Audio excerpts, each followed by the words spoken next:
శ్రీ మహాగణాధిపతియ నమః. నమశివాయ. నవనిధి YouTube channel ప్రేక్షకులకు స్వాగతం. పంచాంగ కార్యక్రమంలో ఈరోజు దినఫలితాలు కానీ చూసినట్లయితే డిసెంబరు 3వ తారీఖు మంగళవారం, మార్గశిర మాసం శుక్లపక్షం, తిథి విధియ పగలు 1:06 వరకు ఉండి తర్వాత తదియా తిథి ప్రారంభం కానున్నది.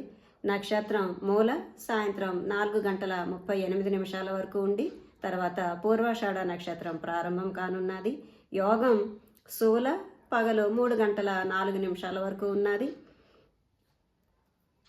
కరణం కౌలవ పగలు 1:06 వరకు ఉండి తర్వాత తైతుల రాత్రి 1:07 వరకు ఉన్నది. ఇక అమృత గడియలు కానీ పరిశీలించినట్లయితే పగలు 9:59 నుంచి 11:39 వరకు అమృత గడియలు ఉన్నాయి. ఇక దుర్ముహూర్తం పగలు 8:47 నుంచి 9:32 వరకు, మరల రాత్రి 10:48 నుంచి 11:40 వరకు ఉన్నది.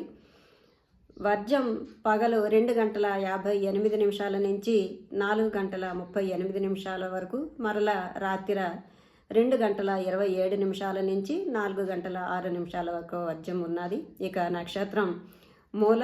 ఈ నక్షత్రానికి అధిపతి నైరుతి. ఈ నక్షత్ర సమయంలో చేయదగు కార్యక్రమములు: వివాహం, కృషి, వాణిజ్యం, ఉగ్ర దారుణ కర్మలు, ఔషధ క్రియ, నృత్యం నేర్చుకున్నట్టుకు, శిల్పం నేర్చుకున్నట్టుకు, సంధి విగ్రహమునకు, సంగ్రామమునకు ఈ నక్షత్రం అనుకూలం. తర్వాత పూర్వాషాఢ నక్షత్రం. ఈ నక్షత్రానికి అధిపతి జలం. ఈ నక్షత్ర సమయంలో చేయదగు కార్యక్రమములు: కలహం, విష, శస్త్ర, అగ్ని, దారుణ కర్మలకు ఈ నక్షత్రం అనుకూలం. ఇవి ఈరోజు దిన ఫలితాలు. రేపు దిన ఫలితాలలో మళ్ళీ కలుసుకుందాం. స్వస్తి.